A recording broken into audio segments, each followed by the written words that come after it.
और किचन में भी कई सारी चीज़ें अलग से लगी हैं, हमारे घर में मेरा ढाबा। ये क्या इस तरीके से मतलब जो निशांत का जो बिहेवियर था किस तरीके से था, कैसे वो आपके साथ रहता था? बहुत ही प्यारा बच्चा था वो। कभी कभी लगता है हमने शायद उसे काफ़ी दुख दिया, जैसे डिवोर्स के टाइम में बहुत टूटा वो। और कश्मीर में वो क्या कहते हैं, अमेरिका में उसकी उतनी सख्त ट्रेनिंग चल रही थी, जब मैं गई तब मैंने देखा वो कितनी टेंशन में बच्चा था। क्योंकि सुबह 8 से 8 अभी भी वो ऑफिस में रहता था, उनका प्राइवेट टाइम ही नहीं था कुछ भी। वो बोलता था मम्मी मुझे शादी नहीं करनी, मेरे पास कोई टाइम भी नहीं होता। 8 से 8 वो बिज़ी रहता था, पढ़ाई होती थी, फ्लाई करने से पहले, फ्लाइंग के बाद, तो बहुत उनका टफ जीवन होता है। एंड उसके पहले हमने घर में भी बहुत स्ट्रिक्ट उसको रखा पढ़ाई के लिए। फिर वो वहाँ चला गया, मतलब उसका जीवन शायद इतना कष्ट का था, बस वो कष्ट में जब उसका आराम करने का टाइम आया था वो बेचारा चला गया। अब उसके पीछे सोच लो कि हो सकता था मैं उसके पास रहती, शायद, अब लड़की कैसी भी होती है मैं ये नहीं कहूँगी, शायद हमारा रिलेशन अच्छा ना होता तो कौन दुखी होता, मेरा बच्चा और मैं। हो सकता है भगवान ने उसको इसीलिए बुलाया हो, क्योंकि वो मेरे प्रति बहुत होता। वो कहता था मैं अपनी बीवी को पहले ही बोलूँगा मेरी माँ पहले है। मैंने कहा ऐसा कभी मत बोलना कि नहीं मम्मी मैं तभी शादी करूँगा। लिटरली ऐसी ऐसी बातें, मतलब बहुत मैच्योर बातें करता था। लेकिन अब बाद में हम यही सोच के बैठ जाते हैं कि जो भगवान को मंजूर था शायद ऐसे ही होना था। तमाम ऐसे पेरेंट्स हैं जिनके साथ ऐसा हो रहा है, तो क्या लगता है कि ये सारी परिस्थितियाँ देख के जो लोग हैं या जो सेना में अपने बच्चों को भेजते हैं, तो क्या डिसीजन आगे लेंगे? उन्हें लगता है कि कुछ ये कि जो देश की सेवा करने वाली बात है, जो भावनाएं हैं, उन भावनाओं के साथ पेरेंट्स अपने बच्चों को भेज पाएंगे? नहीं भेजेंगे, और मैं भी कहूँगी नहीं भेजें, बिल्कुल नहीं भेजना चाहिए। क्यों भेजें? आज ये दिन देखने के लिए हम अपने बच्चों की कुर्बानी करते हैं, और उसके बाद ये दिन देखें कि एक 25 साल की 30 साल की लड़की आए और उसको तुम बिगाड़ने के लिए इतने सारे पैसे दे दो, फिर ऐश करें पूरी ज़िंदगी हैं। और पेरेंट्स को कि जी रूल नहीं है हमारा, ये क्या बात हुई? रूल नहीं है? रूल तो आप बनाएंगे ना, रूल बनेगा तभी बनेगा ना। आपको देखना चाहिए ना पेरेंट्स कहाँ जाएंगे। बीवी ने तो नहीं दिया था, वो मैंने भेजा था अपना बच्चा। मेरा तो बच्चा भी गया, उसको तो पति मिल जाएगा दूसरा, शादी भी कर लेगी, सब कुछ मिल जाएगा, 2-4 साल में भूल जाएगी। माँ अपने बच्चे को भूल जाएगी क्या? कभी भी नहीं भूल पाएगी माँ बाप, उनके तो साथ है वो बच्चा। तो इसके लिए मुझे भी बहुत वो है, मैंने आवाज़ उठाने की कोशिश की थी, लेकिन अब इन्होंने उठाई है, मैं इनके साथ हूँ। और ऐसे जितने भी बेचारे पेरेंट्स हैं, सच में मैं उनके साथ हूँ। और मैं सरकार से यही कहना चाहती हूँ, प्लीज़ इसके बारे में कुछ सोचो, नहीं तो आपकी सेना में बच्चे नहीं जाएंगे। मैं भी 10 लोगों को ये बोलूँगी बिल्कुल मत भेजना, सच में। आपका इकलौता लड़का था, और जब माँ बाप बच्चे को पैदा करते हैं, उसका पालन पोषण करते हैं, पढ़ाते हैं, तो उससे बहुत उम्मीदें होती हैं।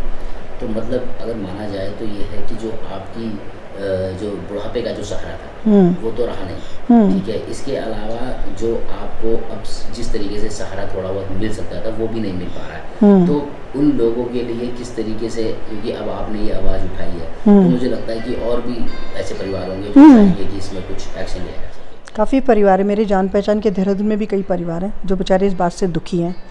और कल मैंने उनसे भी बात की थी, जो अभी अंशुमन के पिताजी हैं, वो परेशान हैं कि उन्होंने काफ़ी ऑफ़र भी दी अपनी बहू को, लेकिन वो चली गई। वो होता ही है, वो नॉर्मल सी बात है बड़ी, और हम भी फोर्स नहीं कर सकते तो तुम हमारे घर में रहो, ठीक है।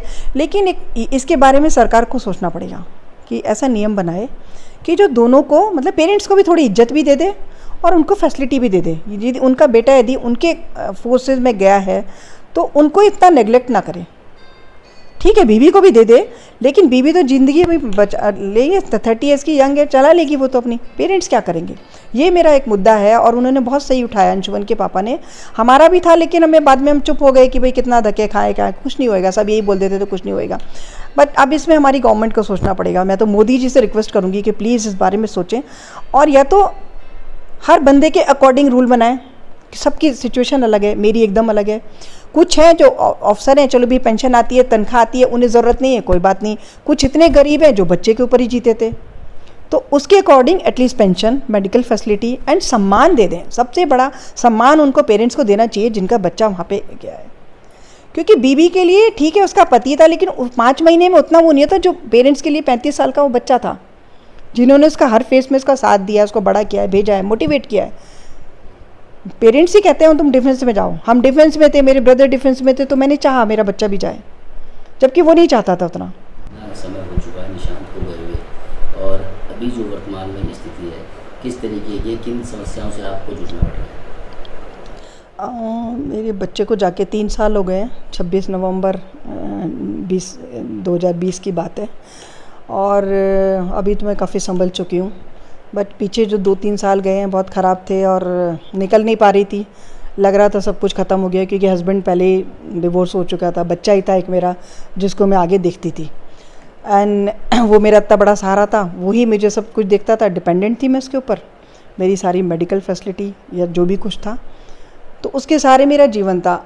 अब ये है कि जब वो चला गया तो मुझे लगा जैसे सब कुछ ख़त्म हो गया, अब कुछ है ही नहीं है, अब किसके लिए जीना है। तो बीच में काफ़ी टाइम डिप्रेशन से मेरा ही फेस आ गया था, लेकिन बाद में मेरे रिश्तेदारों ने, मेरे फ्रेंड्स ने इस चीज़ से मुझे थोड़ा निकाला। अभी 1 साल से मैं काफ़ी, क्योंकि उसकी फ़ोटो देखती थी मुझे रोना आता था।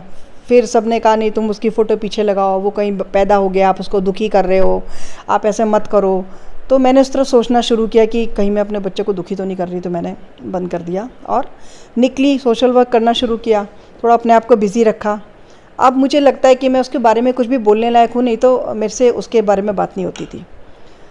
तो और परेशानियाँ तो ये है कि दुख ये होता है कि मतलब हमारे गवर्नमेंट में कैसे रूल्स हैं, क्या हैं कि भाई हमें मेडिकल फैसिलिटी नहीं देते, हमारा सम्मान नहीं होता। जिस बच्चे को मैंने 35 साल का था वो, उसको हमने मोटिवेट करके भेजा डिफेंस में जाओ, और उसके बाद उसने अपनी मेहनत की पूरी, इतने साल डिफेंस को दिए, एंड उसके बाद डेथ के बाद 5 महीने उसको शादी के हुए थे।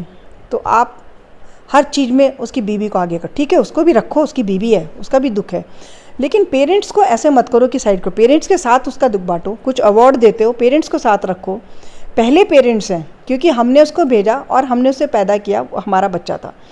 लेकिन ये जो ऐसा होता है पेरेंट्स के साथ, मेरे साथ नहीं, बहुत सारे पेरेंट्स के साथ हुआ कि वो बिल्कुल नेग्लेक्टेड हो गए, कोई उनका पेंशन का कोई ध्यान नहीं रखा गया। एटलीस्ट ठीक है आप बीवी को दे रहे हो आधी पेंशन, उनको भी दे दो, जीने लायक तो दे दो, वो एटलीस्ट उससे रह सकें जैसे वो रहते थे। और क्योंकि मेरा केस इसलिए लगता है कि मेरा एक ही बेटा था, मैं डिपेंडेंट थी, मेरा 2011 में डिवोर्स हो चुका था, बच्चे ने पेंशन नहीं लेने दी थी कि मम्मी मैं देखूँगा। अब देखो भगवान को क्या वो था कि वो देखता था, बहुत अच्छा था, सब कुछ ठीक था, लेकिन वो चला गया।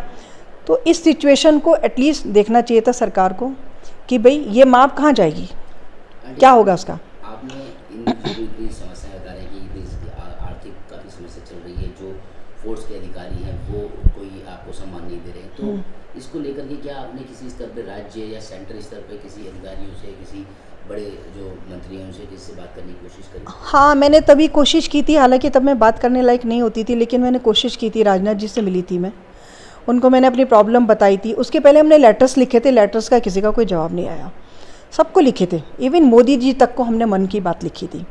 बट वो पता चला वहाँ जब हम गए राजनाथ जी के पास कि उनके पास तो कोई लेटर ही नहीं आया। खैर उन्होंने कहा अभी मुझे दो, मैंने उनको उसी टाइम इंस्टेंट लेटर दिया। उन्होंने बहुत रिस्पेक्ट दिया, चाय वाय पिलाई, मैं उनसे बात करके, उन्होंने आश्वासन भी दिया कि आपका केस हम देखें, और उन्होंने किया भी शायद नेवी को, बट नेवी कुछ रूल में बंदी होती है एंड उसके अगेंस्ट जा नहीं सकते बशर्ते कि तीनों फोर्सेस फैसला करें। तो उसमें शायद मुझे बाद में पता चला कि शायद आर्मी इसमें नहीं मान रही थी, 2 फोर्सेस मान रही थी, तो कुछ नहीं हुआ। फाइनली थक हार के मैंने देहरादून में भी जाके गणेश जोशी जी से मिली कि भाई स्टेट गवर्नमेंट से कुछ हमें लाभ मिलता है कि नहीं। उन्होंने भी बात की, बोला, लेकिन ऐसा कुछ हुआ नहीं। तो क्या लगता है, जैसा आपको ये सारी चीज़ें झेलनी पड़ रही है, आप अकेली हैं, आप पूरी तरीके से अपने बेटे पे डिपेंडेंट थी, तो इस तरीके से और तमाम पेरेंट्स होंगे जिन्हें इस तरीके से झेलना पड़ता होगा, तो आप क्या चाहती हैं सरकार से कि सरकार किस तरीके से इन नियमों को बनाए ताकि सभी को बराबर की जो है जीने का हक और उन्हें आगे के लिए समस्याएं ना झेलें? हाँ, उसी में मैं चेंज चाहती हूँ एक, क्योंकि मेरे साथ हुआ, शुक्र है मेरे पास घर है, छत है और मैं खाना भी खा रही हूँ, लेकिन बहुत से बेचारे गरीब बच्चे ऐसे घर से जाते हैं जिनके पेरेंट्स उनके ऊपर ही होते हैं, बच्चे काम करते हैं, घर में पैसा भेजते हैं और रहते हैं। तो उन पेरेंट्स का बेचारों का क्या हाल होता है। एक तो बच्चा भी चला गया, वो तो उस दुख को कोई पूरा नहीं कर सकता, लेकिन थोड़ी सी सहायता मिल जाए, कम से कम घर चल जाए, वो भी नहीं मिलती। ऊपर से जब ओल्ड एज में बीमारियाँ होती हैं उसकी सुविधा भी नहीं मिलती, वो बहुत गलत है, वो नहीं होना चाहिए। एटलीस्ट थोड़ा सा पेरेंट्स की इतनी इज्जत तो कर दो कि भाई उनको एक तो सम्मान दे दो बराबर का। ठीक है, तुमने बहू को भी दिया, पेरेंट्स को भी दे दो, मेडिकल फैसिलिटी बहू को दी, पेरेंट्स को भी दे दो, एंड साथ में पेंशन, आप उसको दे रहे हो कुछ भी 20%, 50%, 60, कुछ तो पेरेंट्स को दो जिससे वो उसी डिग्निटी से जी लें। ये बहुत गलत, वो एक रूल बन गया है, वो वापस उसको वो नहीं कर रहे, वो चेंज होना चाहिए अब उसके मुताबिक। तो अभी आपका किस तरीके से घर का खर्च है और चीज़ें कैसे चल पाती है, क्योंकि आप मेरा खर्च जो उन्होंने 50% जो मुझे मिला था, 50% था, लेकिन वो बेटे ने जो 50% लिखा था, 30 मुझे मिला, 70 मेरी बहू को। तो जो मुझे पैसा मिला वो मैं अब एकदम ख़त्म खर्च नहीं कर सकती, क्योंकि मेरे पास वही मनी है। उसको मैंने अब पॉलिसीज़ में उसमें डाला, तो उसका जो मुझे आता है मेरा उससे मंथली खर्चा चलता है टोटली 18,000। अभी आगे 2-4 साल में 18,000 कुछ भी नहीं होगा। हमारी सोसाइटी का 4,000 चला जाता है, मेंटेनेंस, बाकी खर्चे, टीवी, फ़ोन, सब कुछ होता नहीं। लेकिन मेरी भाभी है एक, वो मेरी हेल्प करती है, तो थोड़ा मेरा ठीक चल जाता है। मतलब वो नौबत नहीं आई कि भाई मुझे किसी से मांगना पड़े। बट यदि अभी आगे बीमारी होगी, मैं बीमार होंगी, बहुत बड़ा खर्च वो मैं नहीं झेल पाऊँगी। यदि मुझे मेडिकल कार्ड मिल जाता तो कम से कम मुझे एक वो थी कि भाई जो बीमार हुई तो मैं हॉस्पिटल में चली जा सकूं। अभी भी 1-2 हज़ार रुपये महीने का तो मेरा महीने का खर्च होता है। 3-4 बीमारी हैं, उसका खर्च तो होता ही है। तो आपने भी एक शादी वाली बात बताई थी कि शादी हुई थी, किन परिस्थितियों में हुई थी, कैसे हुई थी, और उसको लेकर के क्या कुछ जैसे आपने बताया कि अलग तरीके से जो है वो शादी हुई थी, कब हुई थी? हाँ, शादी 5 महीने पहले हुई थी गोवा में, और वो कोविड का समय था। तो बाय द वे वो लड़की वहीं पर थी मेरे बेटे के पास। वो जिस घर में रहती थी वहाँ से निकल गई थी। फिर मेरे बेटे के ऊपर बर्डन आ गया, तो उसने सडन डिसाइड किया, रात को मुझे बोला, मम्मी सुबह मैं शादी कर रहा हूँ।